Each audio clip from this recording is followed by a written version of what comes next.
ನಮಸ್ಕಾರ, ನೀವು ನೋಡ್ತಾ ಇದ್ದೀರಾ ತೇಜಸ್ ನ್ಯೂಸ್ ಕನ್ನಡ. ನಾನು ನಿಮ್ಮ ಸುಷ್ಮಿತಾ.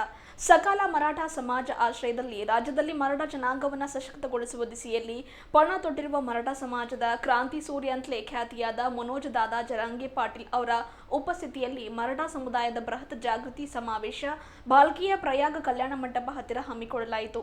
ಶೈಕ್ಷಣಿಕವಾಗಿ, ಸಾಮಾಜಿಕವಾಗಿ, ರಾಜಕೀಯವಾಗಿ, ಆರ್ಥಿಕವಾಗಿ ಹಿಂದುಳಿದಿರುವ ಮರಾಠ ಸಮುದಾಯದಲ್ಲಿ ಜಾಗೃತಿ ಮೂಡಿಸುವುದಷ್ಟೇ ಅಲ್ಲದೆ ರಾಜ್ಯದ ಸಮಸ್ತ ಮರಾಠ ಜನಾಂಗವನ್ನು ಒಗ್ಗೂಡಿಸಿ ಅದನ್ನ ವೈಭವದೆಡೆಗೆ ಕರೆದೊಯ್ಯುವ ನಿಟ್ಟಿನಲ್ಲಿ ಆಯೋಜಿಸಿರುವ ಈ ಒಂದು ಪಕ್ಷಾತೀತ ಸಮಾವೇಶವಾಗಿದ್ದು, ಔರಾದ್, ಕಮಲ್ ನಗರ, ಭಾಲ್ಕಿ, ಬಸವ ಕಲ್ಯಾಣ, ಬೀದರ್, ಹುಮ್ನಾಬಾದ್, ಆಳಂದ್, ಚಿಂಚೋಳಿ ಕ್ಷೇತ್ರದ ಒಂದು ಸಮಸ್ತ ಮರಾಠ ಸಮುದಾಯ ಬಾಂಧವರು ಅಂದರೆ 10,000ಕ್ಕೂ ಅಧಿಕ ಮರಾಠ ಸಮುದಾಯದವರು ಈ ಒಂದು ಬೃಹತ್ ಜಾಗೃತಿ ಸಮಾವೇಶದಲ್ಲಿ ಭಾಗಿಯಾಗಿದ್ದರು.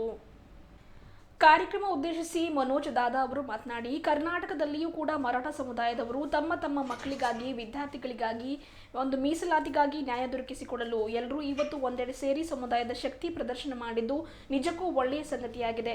ಕರ್ನಾಟಕದಲ್ಲಿ 40 ರಿಂದ 50 ಲಕ್ಷ ಮರಾಠ ಸಮುದಾಯದ ಜನಸಂಖ್ಯೆ ಹೊಂದಿದ್ದು, ನಿಮ್ಮ ಮೇಲಾಗುತ್ತಿರುವ ಅನ್ಯಾಯವನ್ನು ನೀವುಗಳೇ ಧೈರ್ಯದಿಂದ ಎದುರಿಸಬೇಕಾಗುತ್ತದೆ.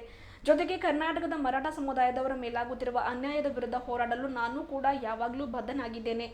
ಆದರೆ ನೀವೆಲ್ಲರೂ ವೈಯಕ್ತಿಕ ಸ್ವಾರ್ಥ ಬಿಟ್ಟು, ಪಕ್ಷಗಳನ್ನು ಬಿಟ್ಟು ಸಮಾಜದ ಸಲುವಾಗಿ ಎಲ್ಲರೂ ಒಂದಾಗಿ ನಿಮ್ಮ ಶಕ್ತಿ ಪ್ರದರ್ಶನ ಮಾಡಿ ಎಂದು ಕರೆ ನೀಡಿದರು. ಒಂದು ವೇಳೆ ನೀವೆಲ್ಲ ಒಂದಾಗಿದ್ದೇ ಆಗಿದ್ದಲ್ಲಿ, ನಿಮ್ಮ ಶಕ್ತಿ ತೋರಿದ್ದೇ ಆಗಿದ್ದಲ್ಲಿ ಯಾರೂ ಕೂಡ ನಿಮ್ಮನ್ನು ಅನ್ಯಾಯ ಮಾಡಲಿಕ್ಕೆ ಸಾಧ್ಯವಿಲ್ಲ. ಮರಾಠ ಸಮುದಾಯದ ಶಕ್ತಿ ಏನಿದೆ ಎನ್ನುವಂಥದ್ದನ್ನು ಮಹಾರಾಷ್ಟ್ರದ ಸರ್ಕಾರಕ್ಕೆ ಕೇಳಿ. ಏಕೆಂದರೆ ಅಲ್ಲಿಯ ಮಹಾರಾಷ್ಟ್ರದ ಸಮುದಾಯದ ಒಂದು ಮರಾಠ ಸಮುದಾಯದ ಜನರಲ್ಲಿರುವ ಸಂಘಟನೆ ಶಕ್ತಿಯೇ ಅದಕ್ಕೆ ಕಾರಣವಾಗಿದೆ. ಹಾಗಾಗಿ ಕರ್ನಾಟಕದ ಎಲ್ಲ ಮರಾಠ ಸಮುದಾಯದವರು ಕೂಡ ಒಂದಾಗಬೇಕಾಗಿದೆ ಎಂದರು. ಯಾವ ಮಂತ್ರಿ ಇರಲಿ, ತಂತ್ರಿ ಇರಲಿ ನನ್ನನ್ನು ತಡೆಯಲು ಸಾಧ್ಯವಿಲ್ಲ. ನಾನಿಲ್ಲಿ ಬಂದಿರುವುದು ನನ್ನ ಸಮುದಾಯದವರನ್ನು ಸಶಕ್ತ ಮಾಡಲು, ಒಗ್ಗೂಡಿಸಲು. ನಮ್ಮ ಮುಂದೆ ಯಾವ ಬಿಜೆಪಿ ಪಕ್ಷವಿಲ್ಲ, ಯಾವ ಕಾಂಗ್ರೆಸ್ ಪಕ್ಷ ಇಲ್ಲ, ಯಾವ ರಾಹುಲ್ ಗಾಂಧಿ ಇಲ್ಲ, ಯಾವ ಪ್ರಧಾನಿ ನರೇಂದ್ರ ಮೋದಿ ಇಲ್ಲ. ಏನಿದ್ರೂ ಕೂಡ ಬರೀ ಮರಾಠ ಸಮುದಾಯದ ಶಕ್ತಿ ಮಾತ್ರ. ನೀವೆಲ್ಲ ಒಂದಾಗಿದ್ದೇ ಆದಲ್ಲಿ ನಿಮ್ಮ ಮಕ್ಕಳು ಕೂಡ ಮಂತ್ರಿಗಳಾಗ್ತಾರೆ, ಉನ್ನತ ಸ್ಥಾನಕ್ಕೆ ಏರ್ತಾರೆ ಎನ್ನುವಂಥದ್ದನ್ನ ಕರೆ ನೀಡಿದರು. ಮರಾಠ ಸಮುದಾಯದ ಮೇಲಾಗುತ್ತಿರುವ ಅನ್ಯಾಯದ ವಿರುದ್ಧ ಹೋರಾಟ ನಡೆಸಲು ನಾನು ಯಾವಾಗಲೂ ಸಿದ್ಧನಾಗಿದ್ದೇನೆ.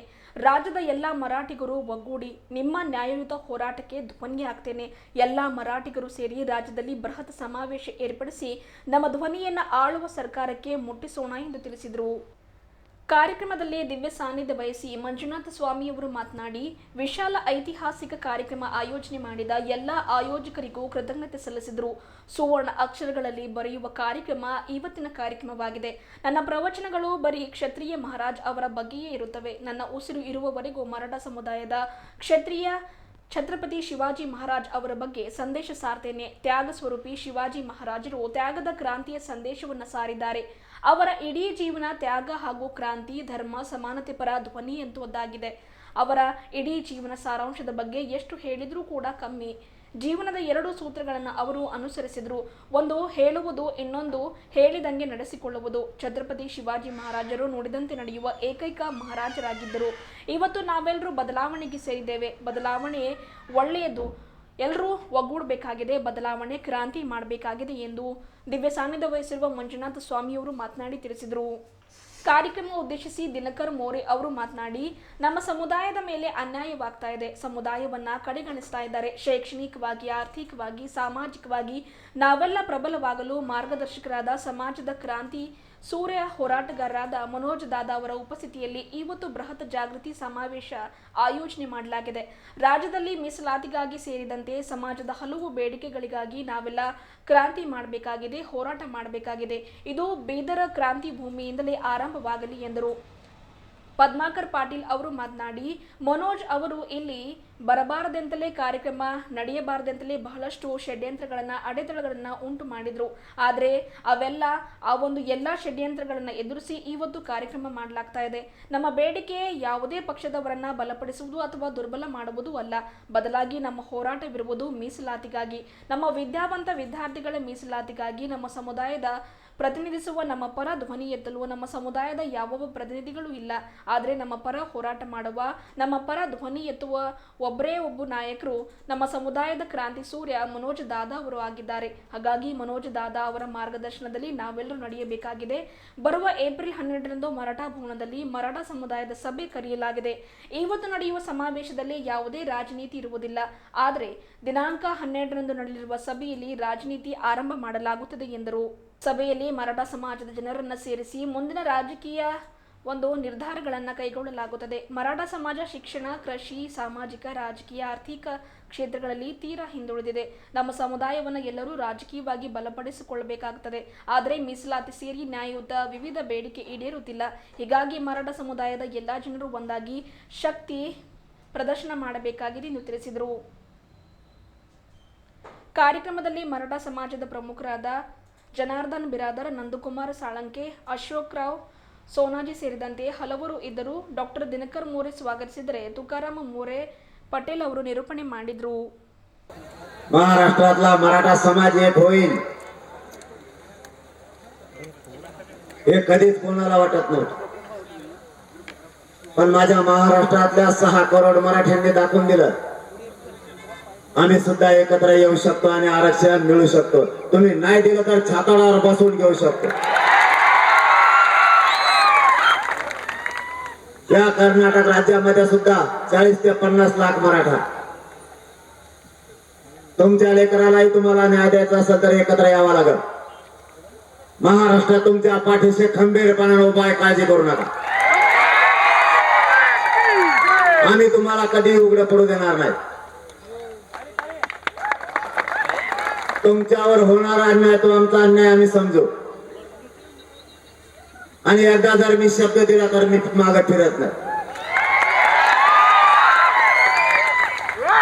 मी माझ्या जीवाची पर्वा केली नाही मराठा समाजासाठी. कर्नाटकच्या मराठ्यांसाठी सुद्धा आम्ही मागे सरणार नाहीत, हा शब्द आहे तुम्हाला. या देशातला सगळा मराठा आपल्याला एक संघ करायचा आहे. या देशातल्या शेतकऱ्यांचे प्रश्न सुद्धा सुटले पाहिजेत, यासाठी सुद्धा पुढच्या काळात संघर्ष उभा राहणार आहे. तुम्हाला एक विनंती, तेवढी पूर्ण करा. तुम्हाला मराठी समजते ना? तर मला काय आणखी दुसरी भाषा येत नाही, आणि एकदा ती यायला लागली तर यांचा कार्यक्रम संपला म्हणून समजा. विनंती आहे, या महिन्याच्या शेवटच्या आठवड्यात किंवा पुढच्या महिन्यात,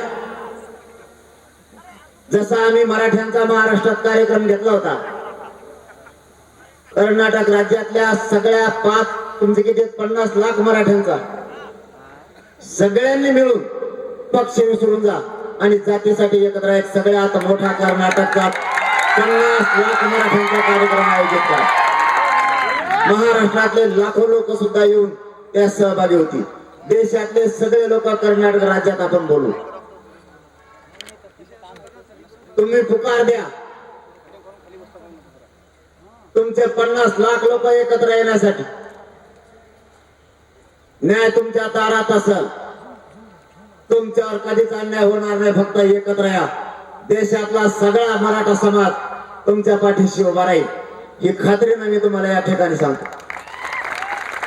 आता कर्नाटक नंतर मध्य प्रदेश, राजस्थान, हरियाणा, दिल्ली, बिहार सगळीकडच्या मराठी कार्यक्रमाला एकत्र येणार आहे. आता मराठा नाही शांत बसत, आणि एकदा जर मराठा उसळला, मराठ्यांना रोखण्याची हिंमत या देशात कोणाचाच नाही. तुम्ही मोगा बोलले, तुमच्यावर जर अन्याय झाला तर आम्ही बलिदान द्यायला तयार आहे. तुमच्या बलिदानाची आवश्यकता नाही, फक्त एकत्र राहा. मी त्यांना पुरू मोरायला खंबीर आहे. महाराष्ट्रातले सगळे पक्ष सध्या माझ्या विरोधात आहेत, सत्ताधाऱ्यासह विरोधी सुद्धा. सगळ्यांचा कार्यक्रम लावलाय. मराठी काय करू शकते हे महाराष्ट्रातल्या सरकारला एकदा विचारा. मराठी काय चीज आहे आणि मराठी पाठीमागे लागल्यावर काय होतं हे महाराष्ट्रातल्या सरकारला एकदा विचार. त्यांनी गुपचूप निर्णय घेतला. आतापर्यंत 1.25 करोड मराठ्यांना महाराष्ट्रातले आरक्षण मिळाले. एकदा आचारसंहिता संपली 6 करोड मराठ्यांना आरक्षण दिल्याला दाखवून तुम्हाला तरच कर्नाटकला तोंड दाखवणार नाही. कारण मी जर मागा लागलो तर मागा सरकत नाही. ते एक मंत्री मला मागा लावतो, मग मी बी एकाचा गेमच करतो. ते एकदा सगळे आले होते तर त्यांनी आमची बॉन्डे सुद्धा ओलांडून दिली नाही मराठ्यांनी जाणे. आमच्यात काय ताकद आहे हे त्यांनी बघितलं. तुम्ही फक्त एक संघ राहा, एकजूट व्हा. तुम्हाला बलिदान देण्याची गरज नाही पडणार. तुमच्यावरचा अन्याय, तुमचं आरक्षण देण्याची जबाबदारी देशातल्या सगळ्या मराठ्यांची. तुम्ही काळजी करू नका. आणि माझ्याकडे कुणी आलं नव्हतं. तुम्ही ते भाषण म्हणलं ना, कोणतरी आलं तर येऊ नको म्हणलं. त्यांच्यात एवढी टप्पर आहे मला येऊ नको म्हणायची. तिकडे कोणी असू आपल्याला येऊ नको म्हणू शकत नाही. त्यांचं म्हणणं होतं राजकारण त्याच्यात होईल की काय. म्हणलं तुमचं तुम्हाला माहित, मला नाही माहित ते राजकारण होईल का नाही. मला इथं बी चेहरे दिसते त्यातले काही.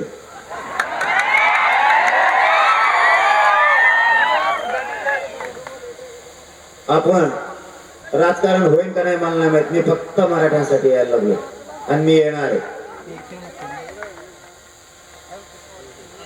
मला राजकारण इथं सुद्धा नाही करायचं आणि महाराष्ट्रात सुद्धा नाही करायचं. माझं स्वप्न आहे देशातला सगळा मराठा आहे एक करायचा आणि त्याच्यावरचा अन्याय बंद करून त्याला आरक्षण मिळवून द्यायचं आणि त्याच्या शेतीच्या पिकाला सुद्धा भाव मिळवून द्यायचा. मग आडवा कोणी येऊ दे. तुम्हाला आतापर्यंत वेगळे अनुभव असतील, इथून पुढे अनुभव घेऊन बघा. त्यांना म्हणा असतं माझ्या वाटा जाऊन टाका, मग दाखवतो तुम्हाला कर्नाटकातले की तुम्ही किती कलाकार आहे आणि मी किती कलाकार आहे. मग तुम्हाला कळेल. माझ्या संघ गोडीना चालायचं. आडवा शिरला तुम्ही देवेंद्र फडणवीस सुद्धा वाजेला. अजित पवार बी सोडला नाही, एकनाथ शिंदे नाही, कोणताच पक्ष नाही, अशोक चव्हाण बी नाही, काँग्रेस नाही ना भाजप नाही, राहुल गांधी सुद्धा वाजविला नाही. मी कोणाला सोडत नाही. अमित शहा आणि तर संभाजीनगरची तारीखच रद्द केली.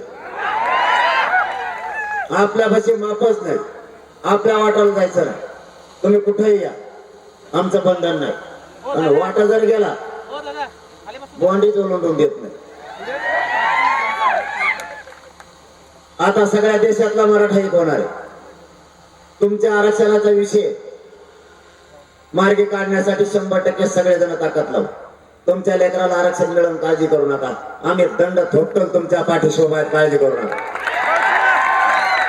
तुम्ही म्हणला 140 आमदार महाराष्ट्रात आहेत. आमचे कुठे आहेत ते? आमचे असते तर आम्हाला आतापर्यंत आरक्षण मिळालं असतं. त्यांना आम्ही आमचं मानित बी नाही, त्यांना मोजित बी नाही आम्ही.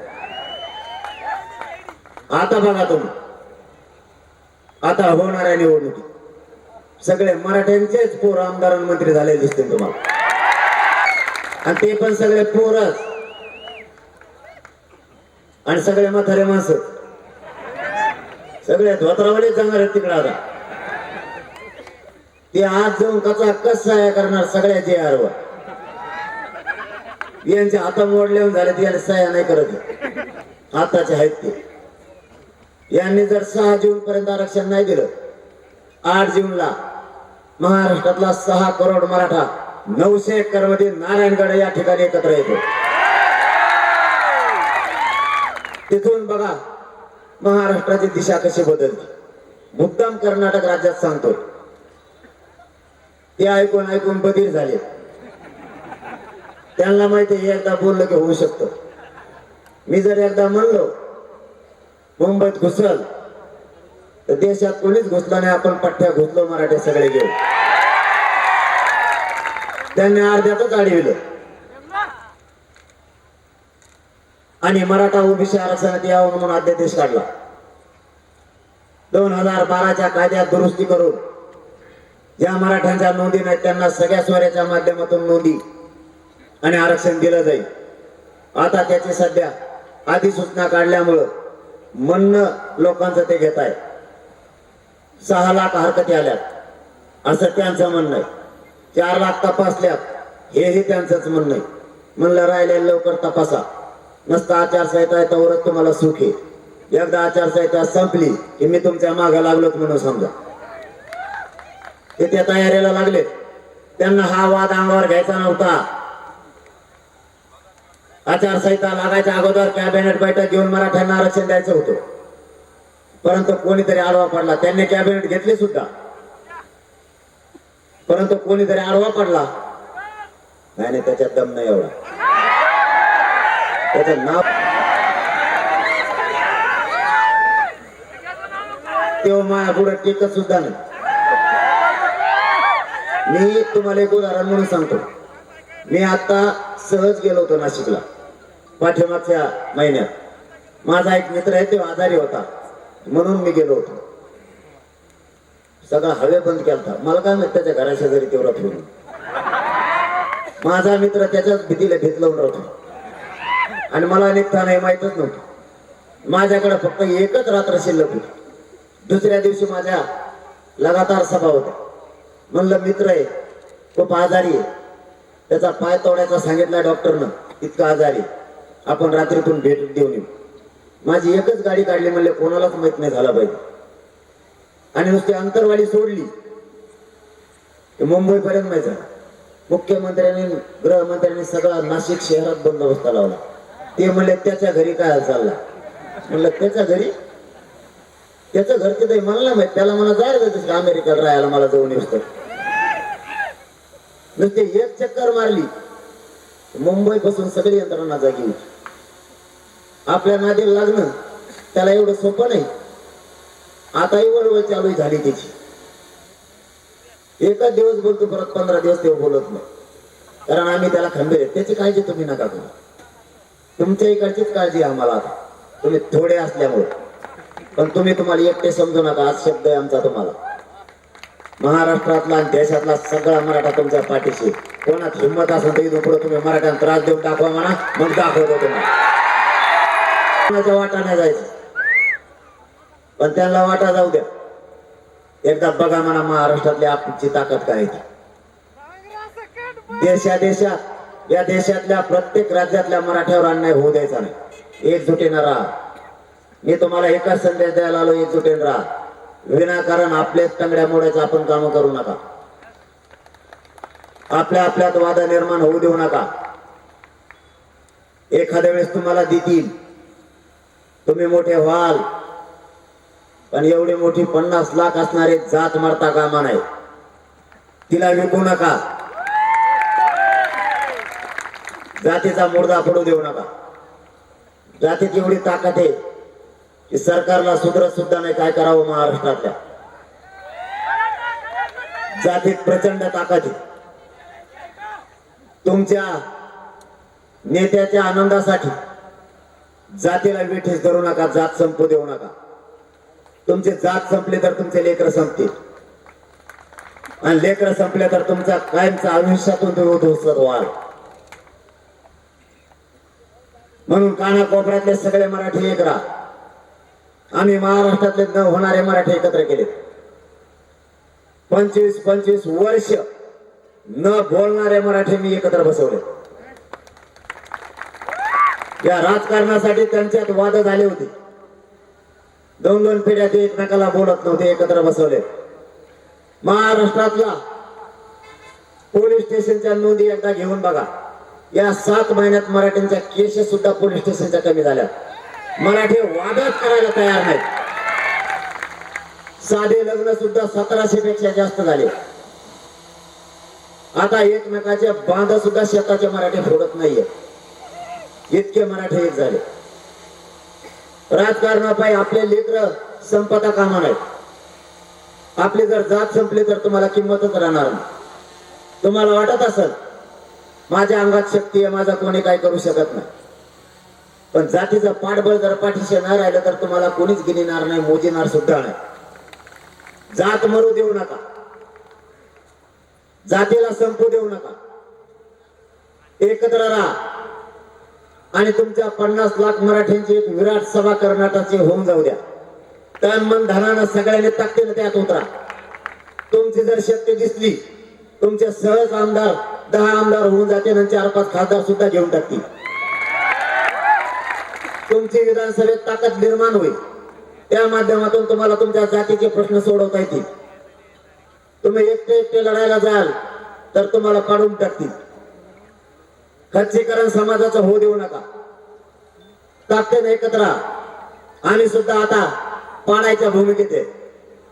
महाराष्ट्रात आम्ही ठरवून टाकले, आपले उमेदवार द्यायचे नाही, रपारप पाडायचे.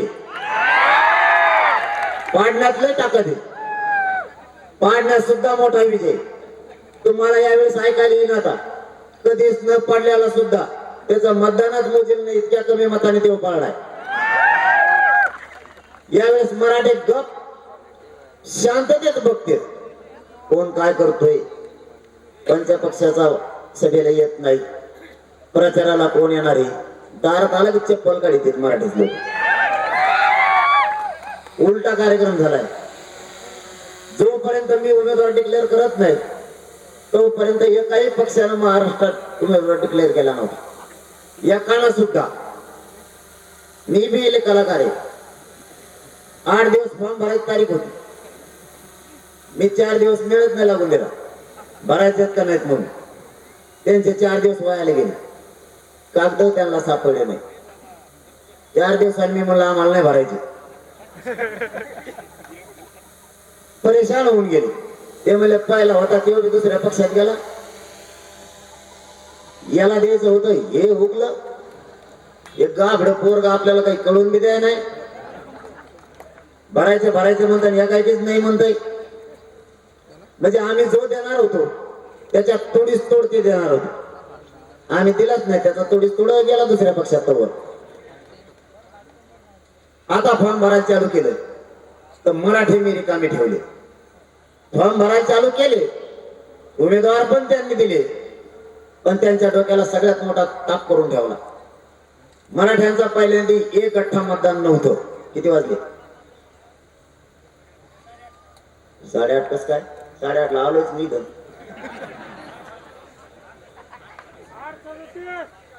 तुमच्या घड्या माग आहेत का काय? सरकारने माग घेतलं तुमच्या सरकारने तुमच्या रान नाही करून नाही पाहिजे, करायला नाही पाहिजे, नाही त्यांचा सुद्धा मागा लागू शकतो. मी सुट्टी कोणालाच देत नाही. मी एकदा एखाद्या शहरात जात नाही आणि एकदा गेलो त्यांना पोलीस साथ देतो. त्यांनी आता फॉर्म भरायला सुरुवात केली. इकडे जाऊन ते टाकीची टकोऱ्यात नाही. मला वाटलं आले का कोण चर्चेला मंत्रिमंडळ तुमचे.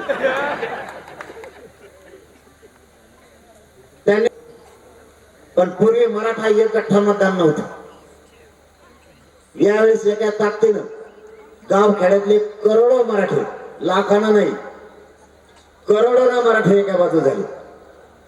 आता त्यांना असा पेच पडलाय, नेमका आता मराठ्याचं मतदान पडन कोणाला, आणि ज्याला पडन तोच विजय होईल, आणि ज्याला पडणार नाही त्याचं मतदान सुद्धा मोजायची गरज नाही. ते ऑटोमॅटिकच पडलं म्हणून जाहीर करा. कारण मराठ्यांची ताकद इतकी प्रचंड झाली. तुमच्या या राज्यात येऊन गप्पा नाही मारत मी तुम्हाला. कोणत्याही कोपऱ्याला जाऊ द्या आणि नुसतं आवाहन करू द्या, सभा आहे. 3 आणि 4 लाखाच्या खाली मराठी येत नाही.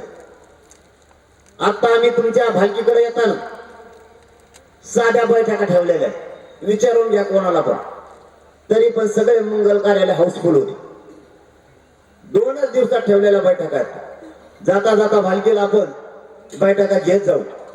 मराठा आता आमचा ताकदीने एकत्र आलाय. तुम्ही सुद्धा आमचेच.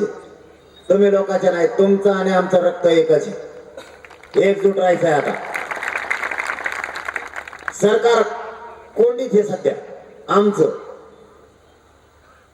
म्हणून त्यांनी 5 टप्प्यात महाराष्ट्रातील निवडणूक लावली. ही 75 वर्षातली पहिली घटना आहे.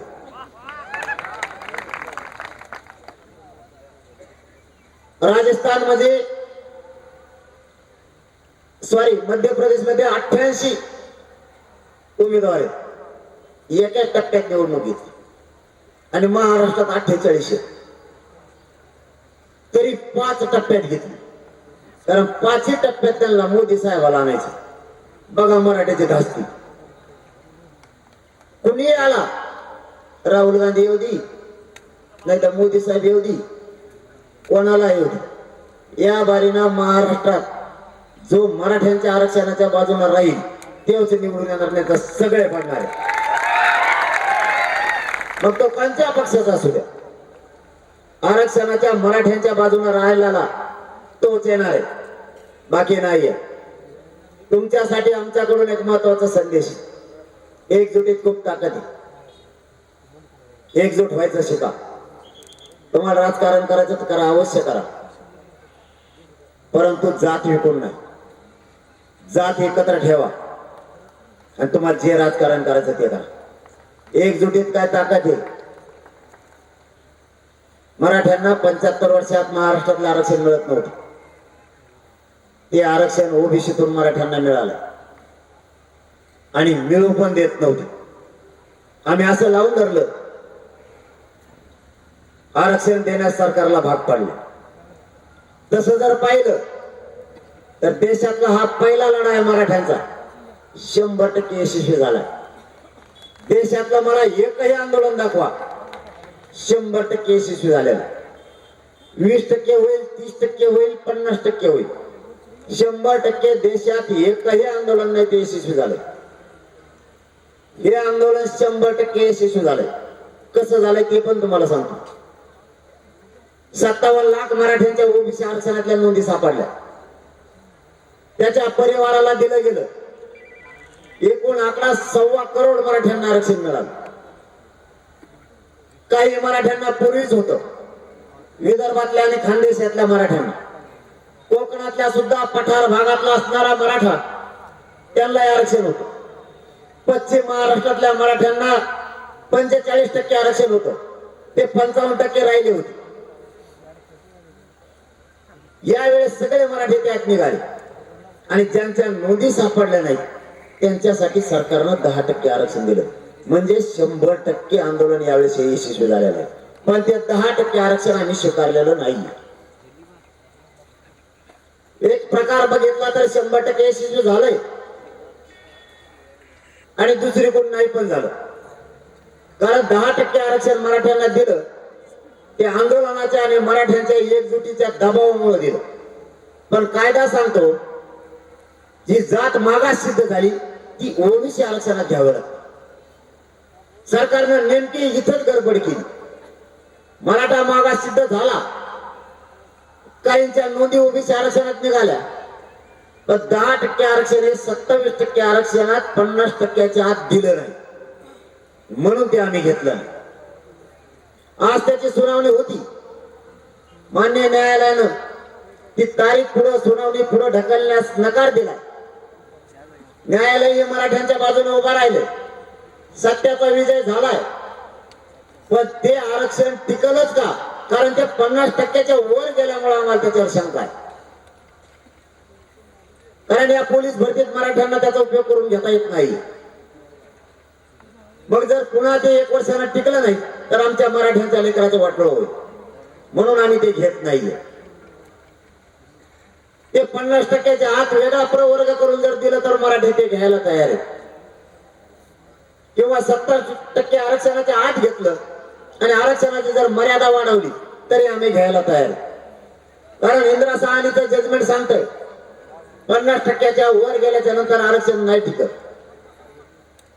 आणि तसं 2018ला मराठ्यांना जे आरक्षण 13% दिलं होतं ते टिकलं पण नाही. त्यामुळे पाठीमागचा अनुभव आहे आम्हाला. आमच्या लाखो लेकरांचं वाटोळं झालेलं आहे. ज्या लेकरांच्या निवडी झाल्या त्यांच्या आजपर्यंत नियुक्त्या झालेल्या नाही. त्यांचं वय निघून चाललंय तरी त्यांना ती नोकरी मिळत नाही. आम्ही आंदोलन करून सरकारला अधिसंख्या पद निर्माण करून ते पोरं घ्यायला लावले, पण शेवटी मराठ्यांना लढावंच लागलं. महाराष्ट्रात मराठ्यांच्या विद्यार्थ्यांसाठी सारथी आहे, तिला वेळोवेळी बजेट कमी पडतंय, त्याच्यासाठी आंदोलन करून आम्ही ते देतोय. तसं इथल्याही तुम्हाला आहे का काही महामंडळ काही इथल्या मराठ्यांना निधी आहे का? नुसतंच ओपन केलंय. तुम्ही मराठा समाजाला मी पाय पडून तुमचा मुलगा म्हणून सांगतो, जातीचं कल्याण करायचं असलं ना एकजूट राहा. महामंडळाला निधी घ्या, सारख्या संस्था ओपन करायला लावा, समाजाचा दबाव निर्माण करा, आरक्षण घ्या. ते मिळवून देण्यासाठी आम्ही लढू लागू तुमच्याशी. जाता जाता तुमचा जास्तीचा वेळ नाही घेत. तुम्ही खूप विराट संख्येनं खरंच कर्नाटक मधला या भालकी परिसरातला तुम्ही मराठा समाज जमून दाखवला, त्याबद्दल महाराष्ट्राच्या सकल मराठा समाजाच्या वतीनं तुमचे मनापासून धन्यवाद. त्यांनी पण आमच्यावर अन्याय नाही करायचा. अन्याय केला की तुम्ही नामी काढलेला आम्ही, मला वाटतं बेळगाव सुद्धा जवळ असं, बेळगाव सुद्धा एक करा. बेळगाव आणि हा मराठांचा सगळा परिसर जर एकत्र आला ना, तुमच्या पायात न्याय येऊन पडल. आमच्या पायात येऊन पडलाय न्याय बळच. एकजुटीत एवढी ताकद. मला तुम्हाला जाताना आणखीन एक गोष्ट सांगायची. एकमेकाशी संकट सुख दुःख शेअर करत चला, एकमेकाच्या दुःखात आनंदात सहभागी होत चला, एकमेकाला बोलत चला. आपण जर एकमेकाशी बोललो नाही तर दुरावा निर्माण होतो. आपण आपल्या लोकांच्या अंगावरती जाऊ नका, विनाकारण वाद सुद्धा करू नका. आपले लोक व्यसनापासून लांब जा, कोणी दारू पीत जाऊ नका. आपले लग्न साधे करत चला आणि लेकराला आरक्षण देऊन लेकरं शिकवा. तुमचे लेकर जर देशावर आणि राज्यावर अधिकारी बनले तर तुम्ही रस्त्यानं कॉलर टाईट करून चालणार आहे.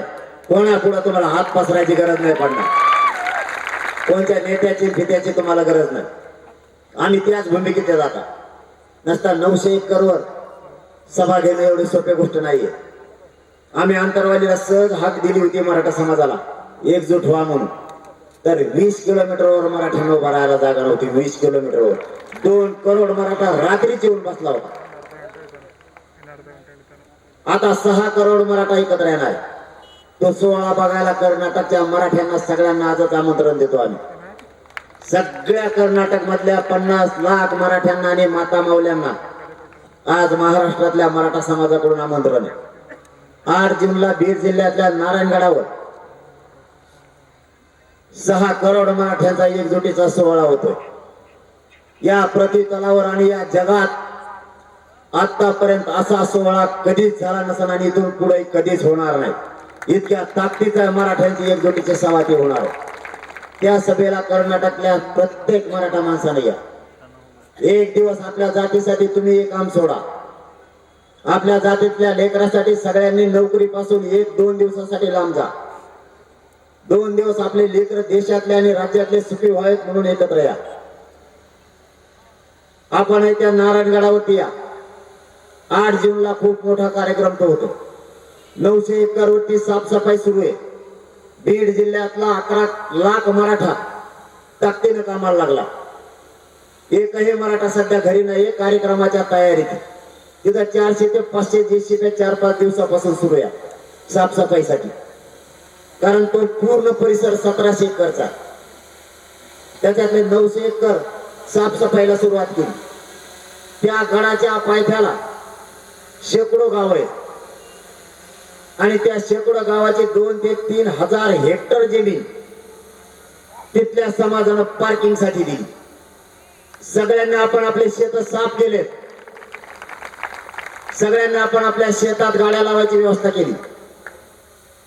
आजपासूनच तो कार्यक्रमात 2 महिने असताना तयारी सुरू केली. तुम्हाला सांगायची गोष्ट नाही पण तरी सांगतो. मराठे मनानं बीड जिल्ह्यातल्या विषय सांगतो. फक्त राज्यातून 1 रुपयाही त्या कार्यक्रमाला घेतला जाणार नाही. तरी कार्यक्रमात इतका पैसा जमा होत आलाय.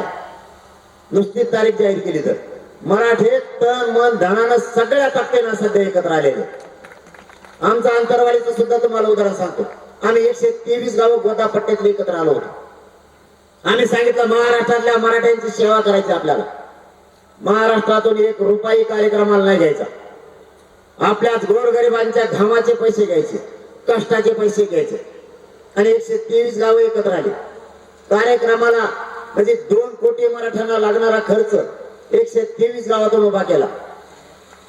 पण कार्यक्रम फक्त 22 गावातच पार पडला. 102 गावाचे पैसे आता तसेच शिल्लक आहेत त्याच गावाच्या लोकांकडे. इतके मराठी ताकदीने एकत्र आले. याच भूमिकेत तुम्ही सुद्धा आहे. एकमेकाला जर साथ दिली तर संकट दूर जाते. आम्ही आता एकमेकाला साथ द्यायला लागलो. कोणत्याही पक्षाचा असू द्या, सगळे एकमेकाला साथ द्यायला लागले. आमचे संकट दूर व्हायला लागले, तुमचेही संकट दूर होणार आहे. फक्त एकमेकाला साथ देऊन हाताला हात देण्याचा प्रयत्न करा. आज आमचा शब्द आहे तुम्हाला, पूर्ण महाराष्ट्र तुमच्या पाठीशी ताकदीने उभा आहे. आजच तुम्हाला आमचा शब्द आहे.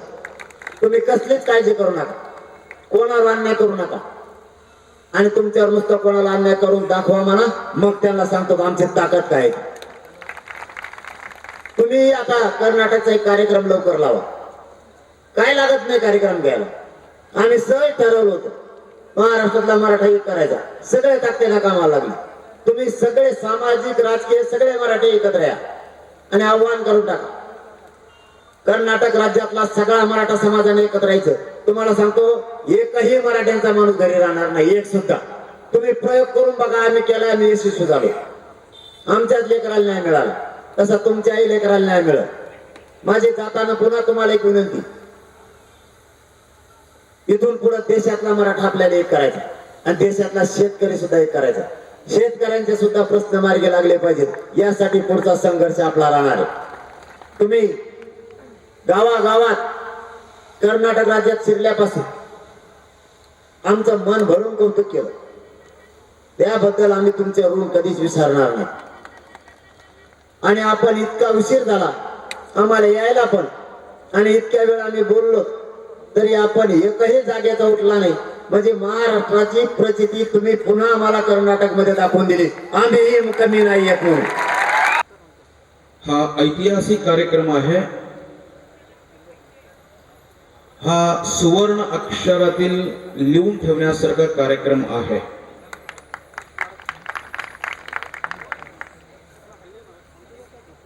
मी प्रथम एक गणेश वंदना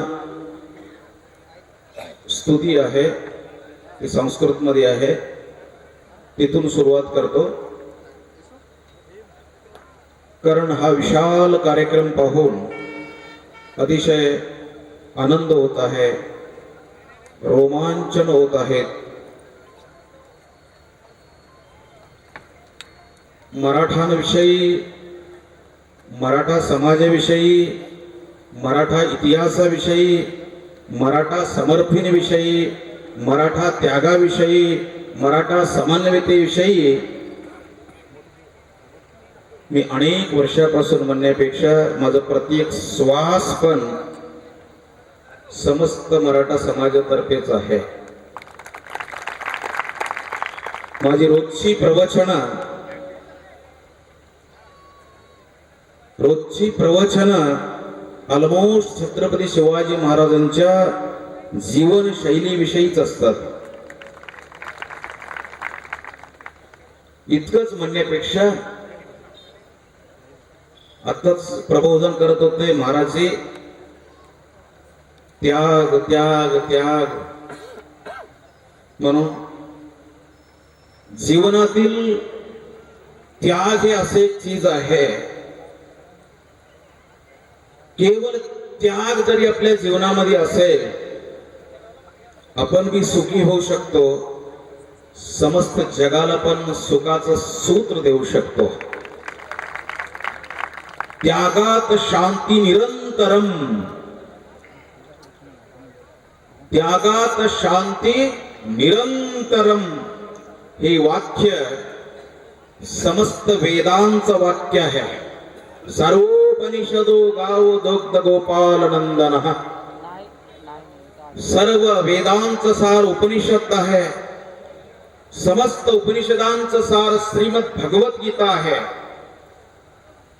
त्या भगवत गीतेतील एक सूत्र आहे, ते म्हणजे त्यागात शांती निरंतरम. छत्रपतींचं जीवन आणि त्याग हे दोन्ही एकच होतं.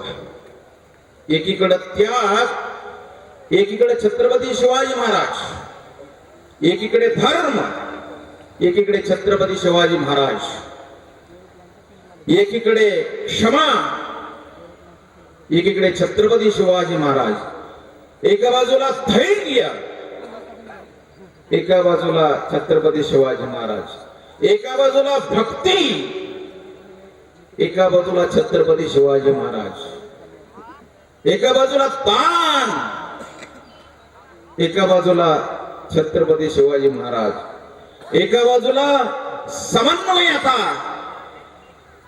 एका बाजूला छत्रपती शिवाजी महाराज, एका बाजूला दैवभक्ती, एका बाजूला छत्रपती शिवाजी महाराज, एका बाजूला गुरुभक्ती, एका बाजूला छत्रपती शिवाजी महाराज, एका बाजूला मातृ पितृभक्ती, एका बाजूला छत्रपती शिवाजी महाराज. हे फक्त जीवनाचा सार आहे छत्रपती शिवाजी महाराजांचा. हा सारभूत अंश आहे. मग ह्याच्याविषयी आमचं जीवन असेच तोपर्यंत बोललं तरी कमीच पडणार, कारण ते शब्द आहेत. या जगामध्ये दोन सूत्र आहेत. एक प्रथम सूत्र बोलणं, दुसरं सूत्र करणं. याचा सार असा आहे, या जगामध्ये अत्यंत सरळ म्हणजे बोलणं, त्याच्या विरुद्धार्थ तशा पद्धतीने चालणं अत्यंत कठीण म्हणजे चालणं. छत्रपती शिवाजी महाराज हे केवळ बोलके बोलणारे नव्हते, हे प्रत्येक अंशातून आपल्या कर्तृत्वातून करून दाखवणारे एकमेव भारतीय राजामधील एकमेव राजा म्हणजे छत्रपती शिवाजी महाराज होते. सहन करायची अजब शक्ती, आत्मसन्मानाने न जगण्याचा एक कौल, आणि आपल्याला प्रस्थापित लोकांनी कसं बाजूला टाकत आलेला आहे, आणि आपण अन्यायाविरुद्ध कसं लढून आमिषाला बळी न पडून आपला समाज एकजूट होऊन रिझर्वेशनचा मुद्दा असो किंवा सामाजिक मुद्दे असो किंवा फायनान्शियल मुद्दा असो, त्याच्याशी कसा लढा द्यायला पाहिजे हे मार्गदर्शन करण्यासाठी ज्यांनी महाराष्ट्र हलवून सोडलं आणि मराठ्यांना एकजूट केलं, असे मनोज दादा जरंगे पाटील आज आपल्यात उपस्थित आहेत.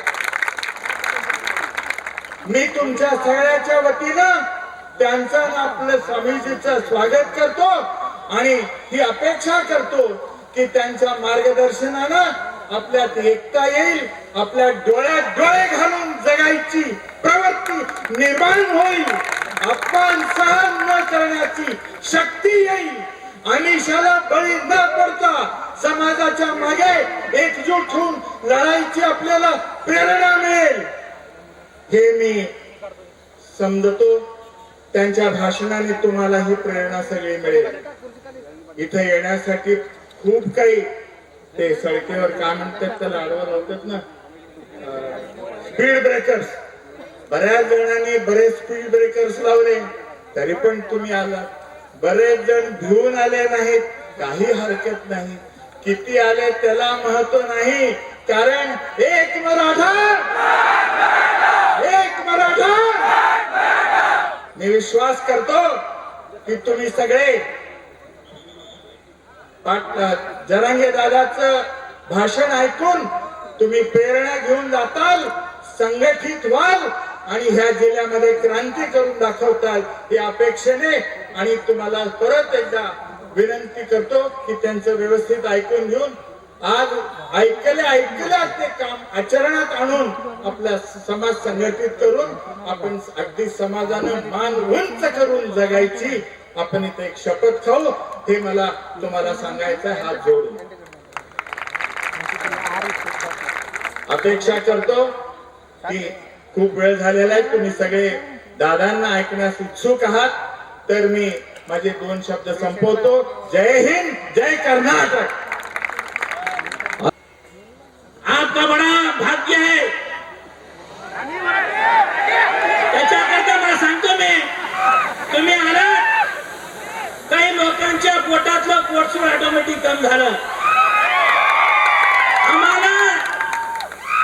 तुम्ही येऊन फार लोकांच्या मनामध्ये होता, त्याच्यामुळे काही लोक षडयंत्र केले. आम्ही मागलो कर्नाटक मध्ये 3B मधून 2 यासाठी रिझर्वेशन साठी. इतर राजकीय नाही, कुणा पक्षाला पाडण्यासाठी कुणा पक्षाला उठण्यासाठी आम्ही हा कार्यक्रम घेतलेला नाही. सिर्फ आणि सिर्फ कर्नाटक राज्यामध्ये असलेल्या मराठ्यांना, आमच्या पोरांना, आमच्या विद्यार्थ्यांना रिझर्वेशन भेटावं, 3B मधून 2 मध्ये यावं म्हणून ही कळकळीची विनंतीने आम्ही चाललो. शिकलेल्या पोरांच्या हाताला काम नाही, शेतकऱ्याच्या मालाला दाम नाही. आमची हालत फार गंभीर झालेली आहे. तुमच्या महाराष्ट्रामध्ये तर 288 MLA आहेत, त्याच्यामध्ये 140 मराठा आहेत. एक भी काम का नहीं. काम का ना काज का, दुश्मन अनाज का. इतना रहने के बाद में यानी कधीच या रिझर्वेशन साठी इतका सक्तीनं त्याला काय म्हणता तुम्ही तळमळीनं काम करू शकले नाही. आमच्या कर्नाटकामध्ये सिर्फ एकच महिला आहे होती, ते माझ्या आमच्या विधानसभामध्ये अंजलीताई निंबाळकर. त्यांनी 5 विधानसभेमध्ये मराठा रिझर्वेशन साठी बोलला. आम्ही त्यांना सल्यूट केलं पाहिजे. आमचा कोण आमदार नाही, आमचा कोण खासदार नाही. आमची आवाज ना पार्लियामेंट मध्ये होते ना विधानसभेमध्ये था. हमारी एक ही आवाज है सारे हिंदुस्तान में, वो आवाज है सिर्फ मनोज दादा जरांगे की. दादा, आपने आमच्या लोकांसाठी तुम्ही रिजर्वेशन साठी तुम्ही महाराष्ट्रामध्ये रक्त आणलं. अपने खून से आसमान पे क्रांति लिख दिया, वो महान क्रांति सूर्य मनोज दादा आपके सामने खड़ा है. आणि आमच्यामध्ये काय झालं, काही करा, लोकांना मिसगाईड करा, मनोज दादाला येऊ नका. ज्या माणसाने, ज्या लोकांनी दादाच्या शिष्यावर, दादाला मानणाऱ्या वर्गावर जर अन्याय केला असेल, त्याला आमचा मराठा बांधव कधी सोडणार नाही, लक्षात ठेवा. अरे मराठा ने इस देश के लिए खून दिया, इस धरती की लाल मिट्टी को अपने खून से सींचा, इसमें कोई गरिमा नहीं है. हमने, हमारे पुरखा ने इस जमीन को सींचा है, हमने क्या गुनाह किया? हमारे बच्चों के लिए हम सिर्फ रिजर्वेशन मांग रहे हैं. रिजर्वेशन मांगना गुनाह है, ऐसा गुनाह हम बार बार करते रहेंगे. दादा, मी जास्त वेळ घेत नाही, मगर काय करावं मला काही कळत नाही. एक कहावत है हिंदी मध्ये, लश्कर भी तुम्हारा, सरदार भी तुम्हारा, तुम सच को झूठ लिख दो, अखबार भी तुम्हारा. इतना त्रास सीमावर्त मराठा में है. क्या हालात थे इतने गंभीर. जिन लोगों ने मनोज दादा के ऊपर SIT लगाई है, उसके लिए कर्नाटक का हर मराठा अपना बलिदान देने के लिए तैयार है. अरे हम गुंडे नहीं है, हम कोई मवाली नहीं है, कोई आतंकवादी नहीं है. हम इस भारत माता के बेटे हैं जिन्हें इस घड़ी हर बार रक्षा की है मराठों ने. और हमारे ऊपर यह अन्याय हो रहा है. तो दादा को मैं ज्यादा समय देना चाहूंगा. मेरे भाषण का और एक बार मैं बोलूंगा, जाते जाते एक सूचना दूंगा. 12 तारीख को बीदर में मराठा भवन में मराठा लोगों का एक और मीटिंग बुलाया गया है. तो सभी लोग वहां पर आकर अपनी हाजिरी लगाइए. वहां से चालू होगा राजनीति. आज कोई राजनीति नहीं है, किसको गिराना, किसको सोचना पड़ना कुछ नहीं. इतना कहते हुए मेरे शब्दों को विराम देता हूं. जय